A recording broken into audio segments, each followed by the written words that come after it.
하나님의 말씀은 창세기 4장 6절에서 10절까지 읽겠습니다. 여호와께서 가인에게 이르시되 네가 분하여 함은 어찌 됨이며 안색이 변함은 어찌 됨이냐. 네가 선을 행하면 어찌 낯을 들지 못하겠느냐. 선을 행하지 아니하면 죄가 문에 엎드려 있느니라. 죄가 너를 원하나 너는 죄를 다스릴지니라. 가인이 그의 아우 아벨에게 말하고 그들이 들에 있을 때에 가인이 그의 아우 아벨을 쳐 죽이니라. 여호와께서 가인에게 이르시되 내 아우 아벨이 어디 있느냐. 그가 이르되 내가 알지 못하나이다. 내가 내 아우를 지키는 자니이까. 이르시되 네가 무엇을 하였느냐. 내 아우의 핏소리가 땅에서부터 내게 호소하느니라. 아멘. 에덴 동산에서 시작된 인간을 향한 하나님의 기대가 있었습니다. 그러나 인간의 출발은 처음에는 희망이었는데 결국은 비극과 어둠으로 끝나게 되었습니다. 아담의 범죄로 이들이 쫓겨난 다음에 두 아들을 낳았습니다. 첫째는 가인이고 둘째는 아벨이었습니다. 그런데 이들이 이 사이에서 엄청난 살인사건이 벌어지게 되었습니다. 결국은 아벨은 죽고 가인만 남게 된 이런 끔찍한 상황이 일어나게 되었습니다. 어찌 이런 일이 일어나게 된 것일까요? 아무리 동생이 잘못을 했다 할지라도 이렇게 형이 동생을 죽이는 이런 비참한 일이 일어난다는 것은 있을 수 없는 일이지요. 그렇지만 처음 에덴 밖의 삶에서의 시작은 이렇게 비극으로 계속 이어지고 있습니다. 지금 이들의 살인은 가족 간의 살인입니다. 형이 동생을 죽인 살인, 얼마나 끔찍합니까? 이 살인을 했을 때에 성경에는 나오지 않지만 이 소식을 결국은 부부가 알게 됐겠지요.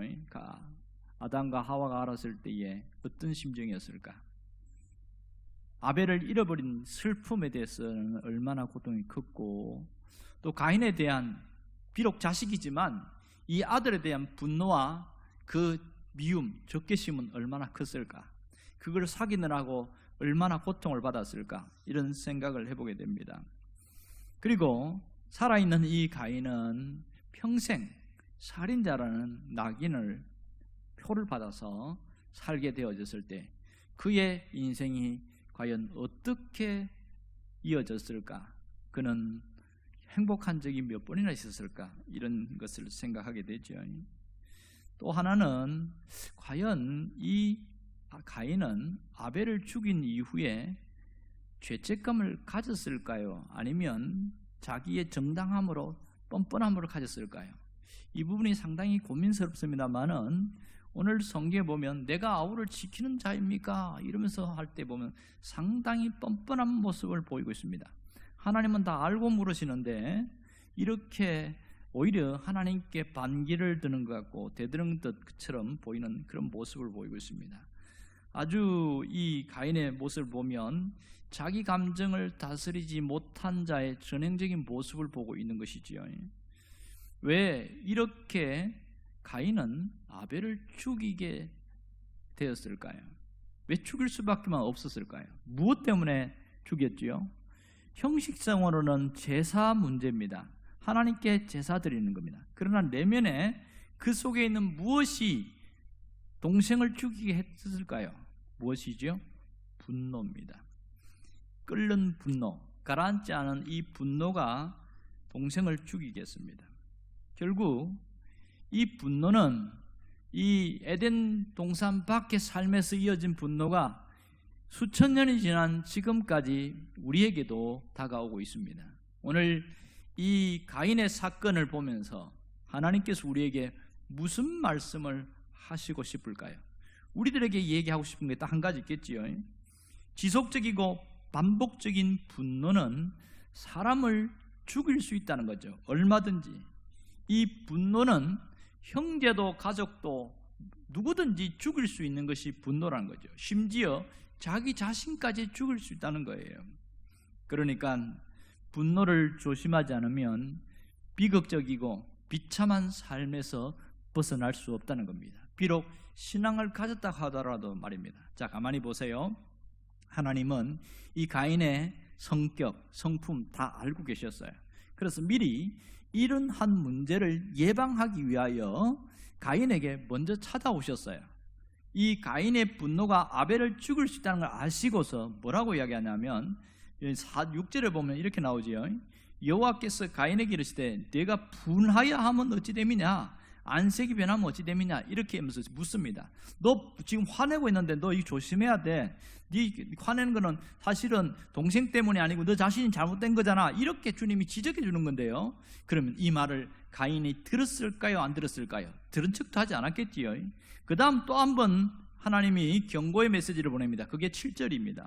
보면 내가 선을 행하면 어찌 낯을 들지 못하겠나. 여기서 선은 뭐예요? 하나님께 드리는 제사, 자기에게 대한 성품, 그 부분을 이야기하는 거죠. 선을 행하지 아니하면 죄가 문 앞에 엎드려 있다고 그랬어요. 문에 엎드려 있느니라. 죄가 너를 원하나 너는 죄를 다스릴지니라. 참 놀라운 표현이지요. 죄의 어떤 그 욕구, 여기서 알 수 있는 게 인간은 에덴 동산 밖에서는 이 끊임없이 우리와 함께 죄성이라는 것이 우리를 갖고 우리를 흔들고 있다는 것을 알 수 있습니다. 결국은 분노를 참지 못하면 큰일 나니까 너 스스로 다스려 나가야 된다, 그 얘기를 했는데 하나님의 음성을 들었어요, 안 들었어요? 들은 척도 안 한 것 같아요. 왜냐하면 그 다음 이어진 얘기 바로 아벨을 불러내가지고 계획적으로 죽입니다. 들판에서 말이에요. 그는 갑자기 우발적인 살인이 아니고 주도면밀한 아주 악한 자의 모습이라는 것을 알 수가 있지요. 그리고 이 살인을 저지른 이후에 어떻게 했습니까? 상당히 뻔뻔한 모습이지요. 그때에 그에게는 어마어마한 형벌이 주어졌습니다. 그 형벌은 평생 짊어지고 가야 될 겁니다. 그게 뭐예요? 죄책감입니다. 살인자란 낙인과 함께 죄책감, 이것이 평생 짊어지고 가야 될 그의 고통이었습니다. 결국은 이 가인이 아벨을 죽이게 된 근본 원인은 어디에 있습니까? 지금 표면적인 거 이야기해 봅시다. 그것은 제사 문제였어요. 결국은 우리 식으로 얘기하면 예배 문제잖아요. 가인의 거듭된 제사의 실패가 결국은 어마어마한 살인으로 이어지더라, 이렇게 된 겁니다. 자, 여기서 중요한 것을 하나 발견할 수 있지요. 그게 뭐냐면 예배에 왔다고 해서 다 예배에 성공하는 자가 아니라는 거예요.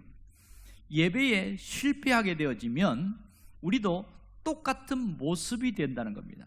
그는 우리식으로 이야기하면 하나님 앞에 예배 드리는 자였어요. 그러나 그의 예배의 실패가 인생 전체가 완전히 망가지는 그런 모습으로 되어졌습니다. 얼마나 안타깝습니까?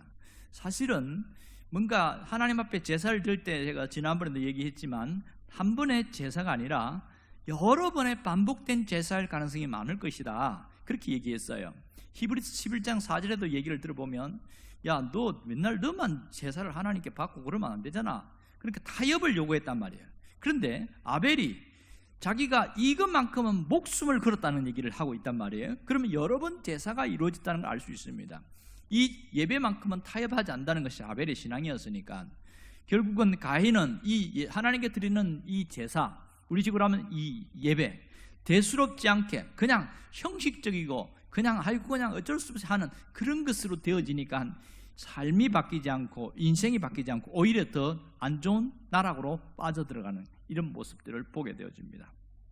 여러분, 우리 주변에도 보면 이런 이 가인과 아벨의 사건이 빈번하게 일어나고 있습니다. 정말 주변에 깜짝깜짝 놀랄 일들이 굉장히 많지요. 죽이면 안 되는 사람들을 죽이고 아무런 멀쩡한 사람들을 함부로 해하는 일들이 굉장히 많이 일어나고 있어요. 그것을 우리는 뭐라고 그러냐면 묻지마 살인이라고 그럽니다. 전혀 나하고 상관없는 사람인데 길 가다가 갑자기 칼로 푹 쑤셔버려갖고 그래서 중상을 입고 중태에 빠지는 이런 일들을 하며, 갑자기 차를 가지고 돌진해가지고 그냥 이렇게 커피 마시고 있는데 그냥 그렇게 해서 사람을 쳐가지고 그렇게 고통을 죽게 하는가 하면, 이 어마어마한 사건들이 굉장히 많이 일어나고 있어요. 설교를 준비하다 보니까 그 수년 전에 그 사건이 떠오르더만요.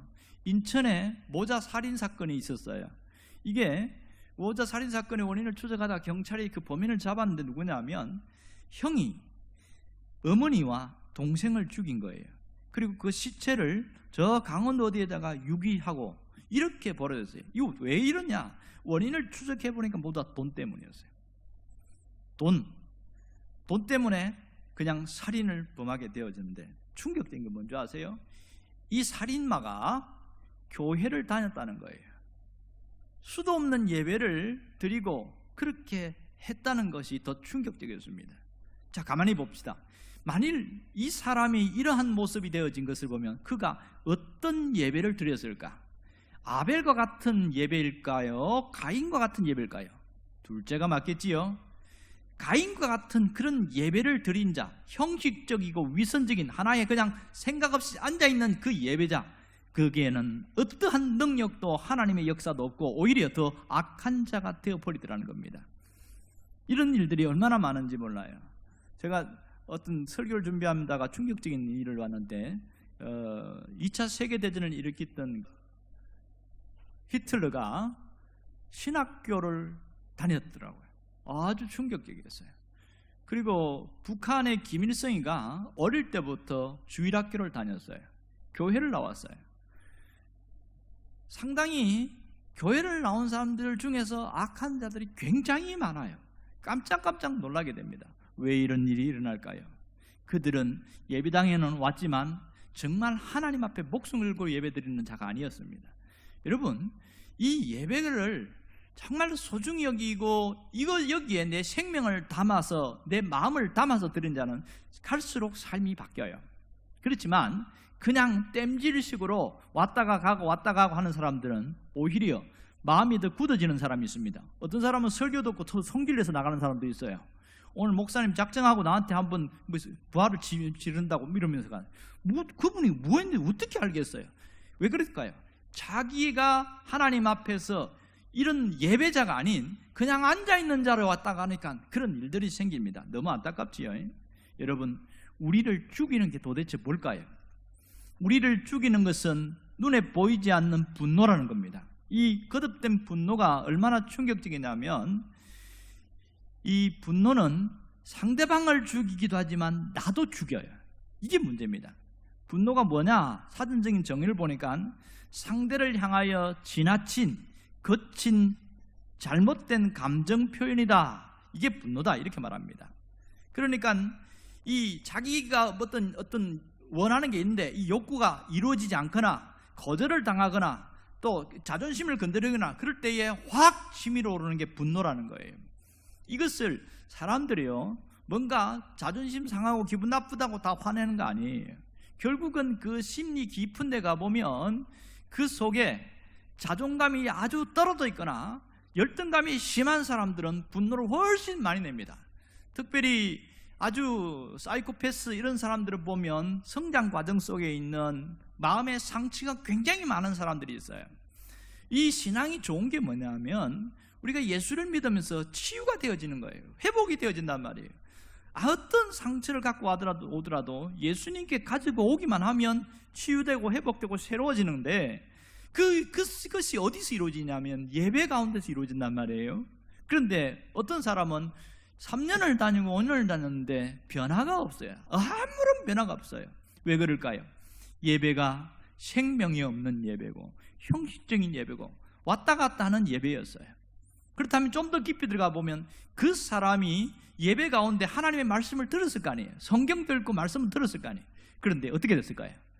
그 속에 말씀이 그 속에 안 들어온다는 거예요. 듣긴 들었는데 다 지나가 버려요. 아무것도 안 남아. 그러니 나를 변화시킬 수 있는 게 뭐가 있겠어요? 그래서 예배를 생명처럼 여기고 예배에 목숨을 거는 사람은요 기대감을 가지고 준비를 하고 옵니다. 그리고 여기 와서 온 신경을 써서 내 예배에 집중하려고 합니다. 찬양할 때, 기도할 때, 말씀 들을 때 그 하나하나에 집중할 때 놀라운 것은 하나님이 그 속에서 치유하시고 회복하는 역사가 정말 많이 일어나고 있어요. 똑같은 예배의 자리에 있지만 어떤 사람은 자다가 졸세 이러면서 떠나가는 사람도 있고 어떤 사람은 감격과 기쁨 가운데에서 떠나가는 가운데서 있습니다. 이 사람들이 두 사람이 한 주간 살 때 어떻게 살까요? 자다가 졸다 가는 사람은 밋밋한 삶을 살아갑니다. 그러나 예배를 통해서 자기가 마음이 치유되고 이 회복이 된 사람은 삶이 회복된 삶으로 가게 되어 있어요. 사람이 아프면요, 손이든 뭐든 이게 어디가 아프면 누가 건드리면 깜짝 놀라고 막 그렇게 아픈 그 흔적을 나타냅니다. 아야 이럽니다. 아프니까. 내가 아프거든요. 그런데 치유되면 어떻습니까? 아무렇지 않아요. 똑같습니다. 마음의 상처가 계속 이렇게 아물지 않고 있는 사람은요, 툭 건드리면 화를 벌컥 내는 겁니다. 조금만 이라도 감정을 쏟아내고. 왜 그래요? 아프니까 그런 거예요. 그러나 치유된 사람은요, 아무렇지 않아요. 회복이 됐으니까. 그래서 예배는 우리를 치유하고 회복하는 놀라운 능력이 있다는 사실을 잊지 않기를 원합니다. 여러분, 우리가 살아가면서 화를 안 낼 수는 없어요. 또 화가 불컥 나기도 해요. 문제는 이것을 줄여나가야 되는데, 저 사람이 잘못했으니까 내가 화내는 건 당연한 거야 라고 그때부터 시작하면 이때는 구제불능이에요. 방법이 없어요. 왜냐하면 화내는 것도 습관입니다. 화를 내기 시작하면 계속 화를 내고, 화를 줄이기 시작하면 줄이게 되어집니다. 문제는요, 이 분노가 상처를 더 돋군다는 거예요. 눈에 보이지 않는 이 마음의 상처의 생채기를 더 많이 낸다는 겁니다. 여러분, 안 그래도 사는 것이 어려운데 사람과 사람 사이에서 상처를 받고 또 상처받고 그러면 많이 완전히 찢어지면 그때는 굳어버려요. 완전히 마음이 다 굳어버려요. 심각한 상황으로 갑니다. 우리가 끊임없이 회복해야 되는데, 이 상처는 내가 상처받기도 하고 상처 주기도 하고, 무엇이? 분노라는 것은 둘 다 상처를 주고 있어요. 아주 이것이 위험한 일이지요. 그래서 성경에 보면 너희가 분을 품을 수는 있지만 딱 기준을 정했어요.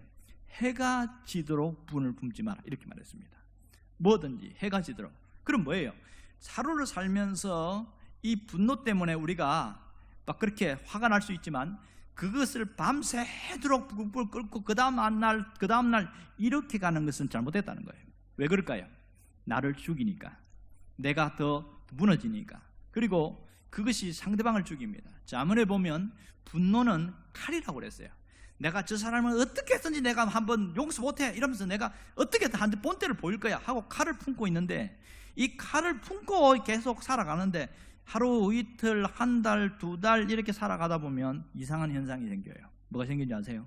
내 몸이 자꾸 아파. 자꾸 몸이 아파요. 왜 그럴까요? 내가 분노라는 칼을 품고 있으니까 이것이 가장 약한 데를 치는 거예요. 심장이 약한 사람은 심장이 안 좋아지고, 위장이 약한 사람은 위장이 안 좋아지고, 또 콩팥이 안 좋은 사람은 콩팥이 안 좋아지고, 이렇게 하면서 그 분노가 누구를 먼저 죽일까요? 나를 먼저 죽여나갑니다. 그래서 성경은 화를 내지 마라, 되도록이면 화를 내지 마라. 왜 그랬을까요? 누구를 위해서? 나를 고통 주고 어렵게 한 사람이 아니라 나 자신을 위해서. 하나님이 내가 죽는 것을 원치 않으시니까 그것을 무너뜨리라고 하는 겁니다. 이 분노의 정체를 알기만 하면 내가 마음이 달라져요. 내가 살기 위해서 참고 살기 위해서 입을 다물고 그렇게 하는 겁니다. 한번 입에서 뱉기 시작하면 계속 쏟아지는 게 분노거든요. 여러분, 우리가 정말 중요한 건 뭐냐면 오늘 주님의 말씀을 잘 들어야 됩니다. 분노를 이겨야 됩니다. 분노의 감정을 다스릴 수 있어야 됩니다. 오늘 7절을 다시 한번 보겠습니다. 네가 선을 행하면 어찌 낯을 들지 못하겠느냐? 선을 행하지 아니하면 죄가 문에 엎드려 있느니라. 죄가 너를 원하나 너는 죄를 다스릴지냐. 여기서 무슨 죄일까요? 분노의 죄. 분노를 다스리라. 이렇게 분노를 다스리라.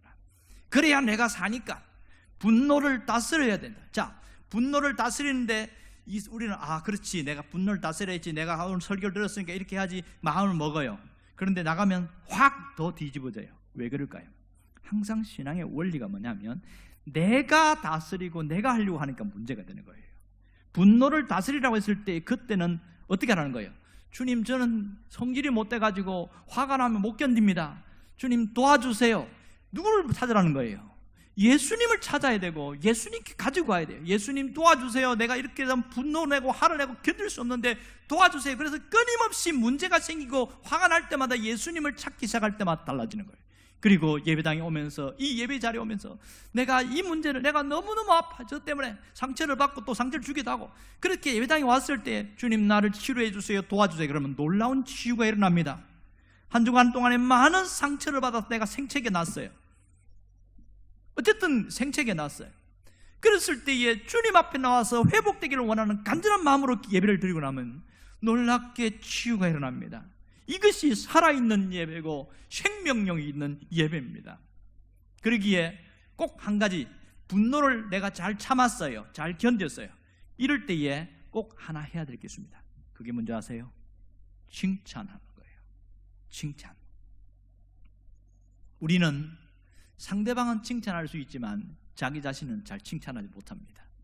내가 잘 참았다는 걸 나한테 칭찬해주고 위로해줘야 되는 거예요. 그래야 내가 자존감이 높아지고 내 생채기가 더 아물어지기 시작해요. 이게 비법입니다. 하나님 앞에 나와서 회복하는 것까지는 하는데 자기 자신에게 잘했다고 칭찬하지 않는 거예요. 이것을 실천할 수 있기를 바랍니다. 기도하겠습니다. 우리 가운데 함께 하신 하나님, 가인의 분노를 통해서 우리 안에 있는 이 분노의 죄가 우리를 덮지 않게 하여 주옵소서. 오늘 예배를 통하여 회복하고 주님 앞에 이 문제를 가져나가면서 회복하고 오늘 온전히 회복되는 자가 되게 하여 주옵소서. 예수님의 이름으로 기도합니다. 아멘.